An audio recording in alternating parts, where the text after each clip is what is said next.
We have our first veto of the 2025 Kentucky General Assembly session. Today, Governor Andy Beshear said he's vetoing House Bill 216. The bill was sponsored by Republican State Representative Myron Dossett of Christian County in western Kentucky.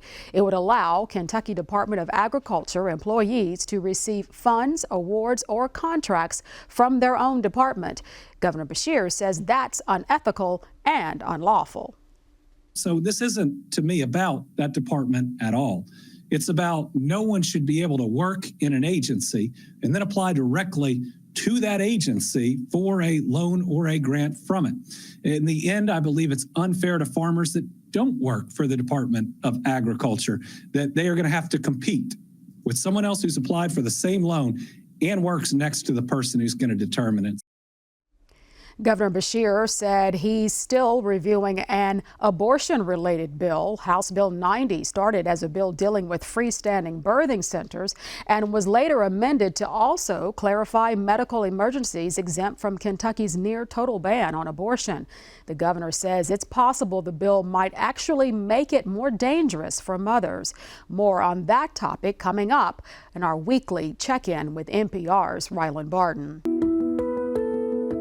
I'm Laura Rogers, joined by National Public Radio's Rylan Barton, and we know Governor Beshear. Rylan has several bills that are coming across his desk right now in this veto period. He has received a letter from Planned Parenthood urging him to veto House Bill 90. This was originally legislation that was pertaining to freestanding birthing centers, but these are healthcare providers that have reached out to the governor. They're concerned about some of the abortion substitute language, I believe is how they put it. So tell us what their concerns are about the policies in this bill. Yeah, so this is a bill that was amended last week, kind of towards the end of that period, right before the veto period, where that's when lawmakers are trying to get that controversial legislation out where they won't have to worry about the governor's veto because they could override his veto, in a couple of weeks when they come back for the last 2 days of session. But this bill, they added language that attempted to clarify when doctors are permitted to provide an abortion under Kentucky's medical exception. So Kentucky bans abortions in all cases except for when a woman's life is at risk due to the pregnancy. This attempts to spell that out, but Planned Parenthood and other abortion rights advocates are saying that, first of all, that it doesn't go far enough to, they've been calling for more exceptions to the state's ban, but how lawmakers attempted to clarify this medical exception just adds a lot more confusion and could possibly add more harm. So in terms of molar and ectopic pregnancies, as well as to treat sepsis and miscarriage.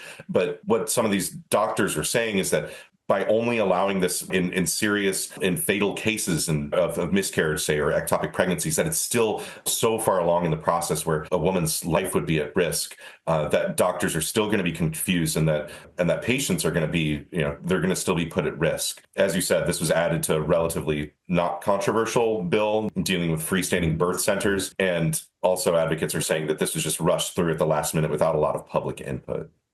And then let's talk now about an executive order from President Trump that has public libraries concerned that it could mean a major cut to their funding. I know my local library has posted on social media about this, asking people to reach out to their local, state, and federal leaders on this issue. What can you tell us about this? Yeah, the Herald Leader did a good story on this, looking into how much Kentucky would stand to lose. It's another one of these departments or agencies that the Trump administration is just trying to basically delete, just hollow out funding for. And Kentucky would lose about $4.3 million through this agency, which in the grand scheme of things might not sound like a whole lot of money, but especially with libraries or these institutions that rely on just like really shoestring budgets and do a whole lot with a whole little bit. The Herald Leader broke down where a lot of this money would go, and it's $2.7 million to the Kentucky Department of Archives, $250 million to the Speed Art Museum in Louisville, $150,000 to the Kentucky Geological Survey, and part of that is an effort to make sure that 200 years of historical geological data is updated and kept on track.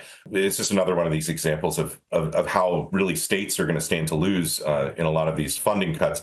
And what I'm starting to think about is what it's going to look like next year for Kentucky when, Kentucky's in another budget writing session, and they're going to have to decide whether or not the state is going to backfill some of these programs.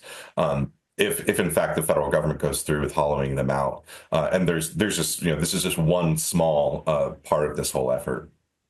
Yeah, and it's interesting to think too about the other services that libraries provide beyond just a place to check out books and DVDs and things like that. But my local library has even a transit service for people in the community. So they really do, in providing internet access for rural areas and things like that. So it's kind of interesting to see, how those services could potentially be limited. Yeah, and it's always going to disproportionately affect rural communities that do not have as many opportunities for funding sources, and where this kind of money disproportionately is a larger part of their budgets. And along the lines of federal funding cuts, let's talk education, because this has been something we've been hearing some concerns about this from teachers and administrators. I believe Lieutenant Governor Jacqueline Coleman holding a press conference on this today in Louisville. So what are we hearing as far as the Department of Education goes and what the Trump administration wants to do there? Yeah, so teachers and education advocates rallied in Louisville today, calling for the Trump administration to reverse this action. The new education secretary has already laid off 1,300 federal workers that cut the department in half, and we're waiting to see how this affects federal funding.